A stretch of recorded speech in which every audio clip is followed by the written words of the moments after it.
Hey friends, now that Meghan Markle is launching her new lifestyle brand, actually it's a relaunch, I thought it might be interesting to compare her with one of the other royal wives of a spare who has made many attempts at lifestyle brands to fund her way after her divorce. And that, of course, is Sarah Ferguson. Fergie joined the royal family with more knowledge than Meghan, but that didn't save her from some jealous rivalries.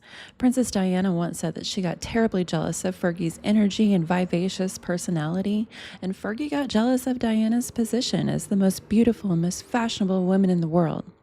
Much like Catherine and Meghan didn't escape this fate in spite of Catherine's efforts, I'm not sure either Diana or Fergie ever had Catherine's maturity, and we know Meghan doesn't.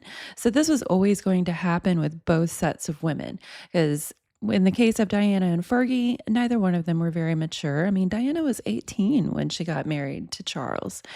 And in the case of Meghan and Catherine, one person being mature doesn't make things work. You know what I mean? Both people have to be mature and work together respectfully. And if it's just one, things are still going to blow up. They definitely are. So Fergie, she was a real go-getter at first. She was taking helicopter flying lessons whenever her pregnancy with Princess Beatrice was announced. And I can't think of any time Meghan's done anything quite so daring. If anyone knows of anything, please let me know in the comments so I can correct myself. But I can't think of any time she's done anything that actually might be physically dangerous. But the next similarity is that Fergie, back in the 80s, began publishing a series of children's books about Budgie the Little Helicopter. And unlike Meghan's The Bench, it actually had some success when it was turned into an animated series. Now, to be fair, this was the late 80s, and the British press and TV institutions were still pretty deferential to the royals. So it's likely that this success wasn't just due to Fergie writing wonderful children's books. But at the same time, it's good to notice that Fergie's books were at least actually written with children in mind. Meghan's book was a poem she wrote to Harry that wasn't written to entertain children. It didn't have any of the elements that would actually keep a child's interest. Droning on and on about the importance of a bench was only ever going to mean anything to Harry. Okay, so anyway, publishing children's books is a similarity in that one, although the scale may have been tipped by the press's deference to anyone royal connected to the royals, it still point to Fergie because she at least tried to write books that were aimed at stories children would like instead of reworking something she wrote for Andrew. Fergie also wrote 2 histories of Queen Victoria and a book about skiing. I'm sure she had ghostwriter help, but it does show some effort there to write about things that is actually related to the life that she was living. She married into the royal family. She was already from a family that was connected to the royals, and it makes sense that she would write about the royals, write about the history. She's also published some fiction novels recently. Again, help of a ghostwriter, whatever. She's trying. Sarah's always out there giving it the old college try. So another similarity is that in spite of what appeared to be an initial closeness, Diana distanced herself from Fergie eventually because she realized that participating in Fergie's antics was really irritating the royal elders, and it was degrading her own status with them. Now, fortunately for Meghan, she seems to have had the composure and maturity, at least to not experience the same kind of disgrace that Fergie did in 1992 when the toe-sucking pictures came out. There's nothing quite comparable to Meghan for this humiliation.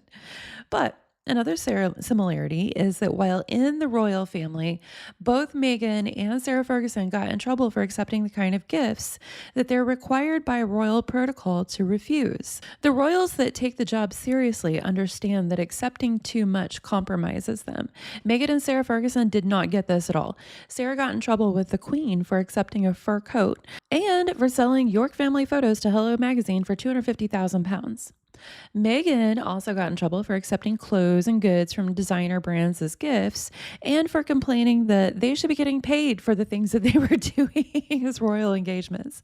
It was reported that in meetings that were designed to inform her of these things, to inform her of the structure, inform her of the protocol, inform her of the reasons behind them so she would understand not only what she needed to do, but why, that Meghan just tried to take control of the meetings and direct it about how she wanted change. This is something I don't think Fergie would have had the tenacity to do. She goes about things behind the scenes and break the rules. But Meghan, as I've said in previous videos, in my opinion, was trying to negotiate her way through the royal family and the palace using tactics from the script of Suits. And that was just never going to fly. It was never going to fly. So in 1997, Sarah signed a deal with Weight Watchers, and that lasted about 10 years. She was relatively successful with that deal. The press coverage, though, was that the royals were for sale, and the Queen absolutely loathed it. This is another Meghan and Fergie similarity. However, where they vastly differ here is that the Queen always liked Fergie's personality and remained friendly with her, even when she was annoyed with her actions. Whereas we've heard reports, very, very reliable reports, that it's the total opposite with Meghan. Fergie released a book called Dieting with the Duchess, and that was the beginning of her diving into selling lifestyle items on her own instead of through an endorsement like Weight Watchers. Dieting isn't in, it's not the thing that's done anymore, but I bet if it was, I bet if we were still in the place that we were in 1998, we'd have Meghan Markle releasing a dieting book instead of a cooking show. In 2006, Fergie launched Heartmore LLC out of New York to promote her writing and her media appearances. By 2009, the firm was in debt, delinquent on taxes, and sources were letting the newspaper know that it was not well run.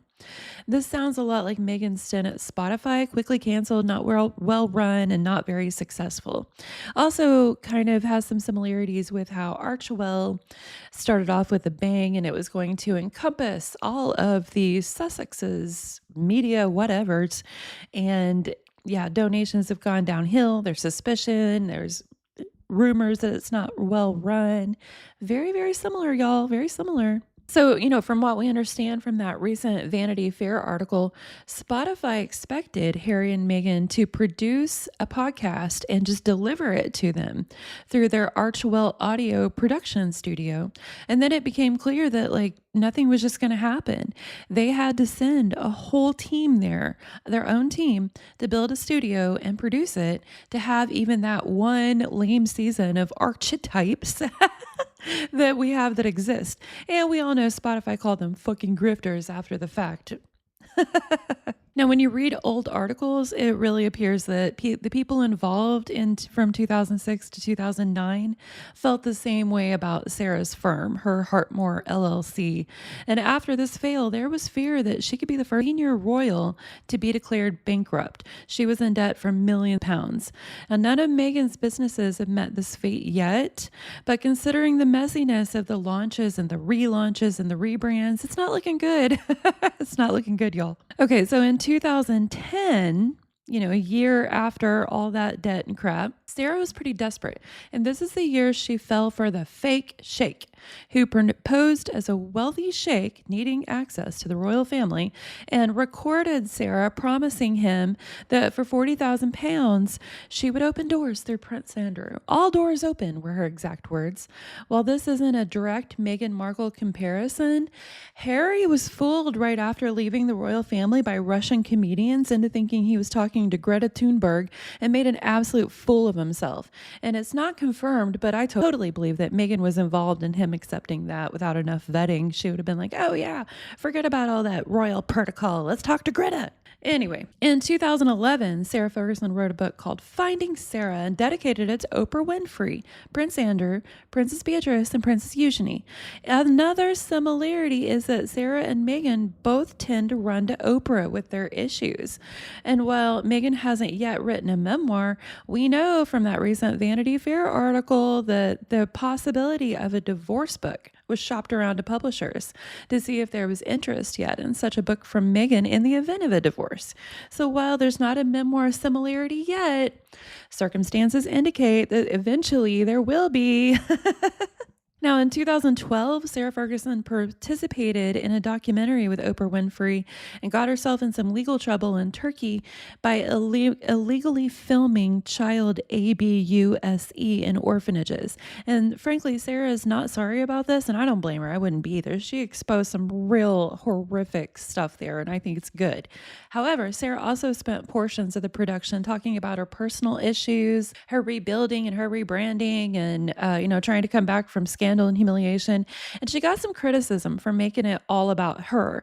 And there's a similarity here in that when Meghan went to Rwanda in 2016 with World Vision Canada, there are reports that while the point was to promote the organization's charity work and building of wells in Africa, Meghan brought tons of high fashion clothes and she would disappear for hours changing between photo shoots so that she could have a new style to pose in the poverty, PORN, by posing with starving orphans and children in high fashion clothes. Now, in 2017, Sarah Ferguson became director of Gate Ventures, a media company to invest in theater and startups. By 2020, the company had lost 19 million pounds and was in liquidation.